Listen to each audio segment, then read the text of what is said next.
Hi, sixth graders. Today we're going to be talking about the qualities that make up polygons.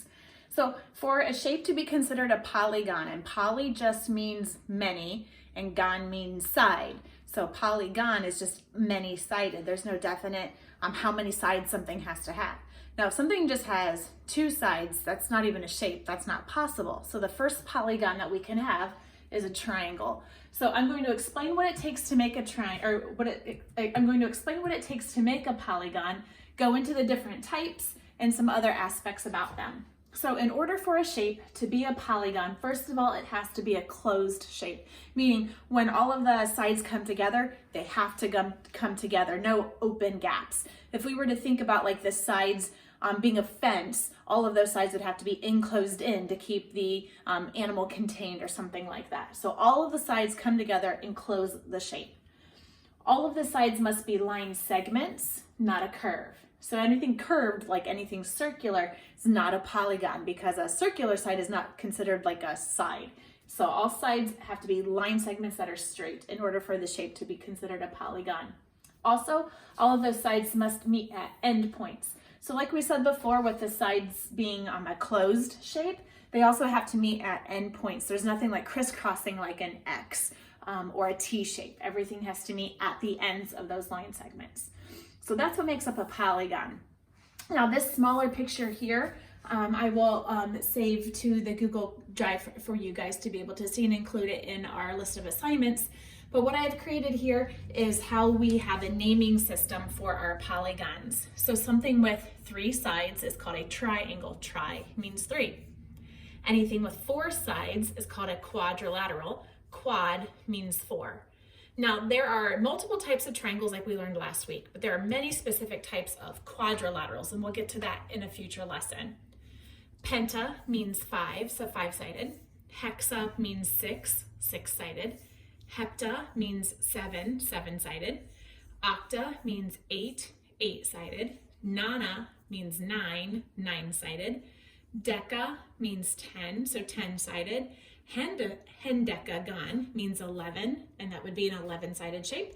And finally, I believe the what you need to know is up until our 12s. So dodeca, 2 and 10, dodeca would be your 12-sided polygon. So again, I'll have that saved for you as a list so that you can refer back to it. But that's the kind of like the list that we stick to as 6th and 7th graders. Okay, coming back to our big list of definitions, we also need to know the difference between regular and irregular polygons. Regular polygons have all of the sides congruent and all of the angles congruent. Regular, all sides, all angles congruent. Irregular would have varying sides and varying angles, and I have that on another picture over here. And again, I will save this picture to the Google Classroom assignment for you. So regular polygons have every single side and every single angle the same within them. And here are examples of irregular polygons. For example, in all of these, the angles are the same. Like this rectangle, all 4 angles are the same, but the sides are not equal. So it's not called it's an irregular polygon. In this example, the sides may be equal. All of those sides may be equal, but the angles are not equal. So again, classifies it as irregular. In this last big set, the sides are not equal, the angles are not equal, so they are irregular polygons. Lastly, when we are identifying our polygons, we need to know the difference between convex and concave.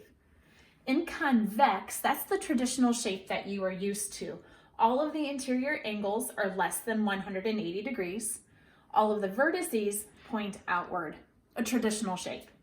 But a concave has at least one reflex interior angle that is somewhere between 180 and 360 degrees pointing inward. Wow, that's a big giant definition, and we might not know all of the terms of what that means yet. My way of always remembering this when I was in school is concave is a shape that caves in. Now, we can come over here and look at what some of those terms mean, and again, I'll have this saved for you. We're going to start with the convex side because that's what we are used to. All of the angles inside of this polygon are less than 100 degrees. Okay, so they could be obtuse, they could be acute, but they are, oops, I'm sorry, that one wasn't acute. But they could be obtuse, they could be acute, but they are less than 180 degrees. So here are some, they have these backwards. Look at that, like concave, concave, convex, convex. So I'll come back to this in a little bit. All of these are concave. I'm sorry, convex. See, now I'm messing up. But this one is concave. See what I mean? How it caves in? And there is one angle on the inside that is larger than 180 degrees. So we remember how to measure angles from last week. That goes greater than 180 degrees. Now, like I said, these are a flip-flop. I think I just got 2 different pictures off the internet and they went in different orders. So when I look at a convex polygon here, we talked about how all of those internal angles are less than 180 degrees, but the concave ones have a spot that will cave in. So one of those angles is larger than 180 degrees. So those are qualities of polygons in a nutshell. I understand that this concave, convex might be some new terminology, but I think you will get it. And if you have any questions, please make sure you ask. Have a great day, everyone.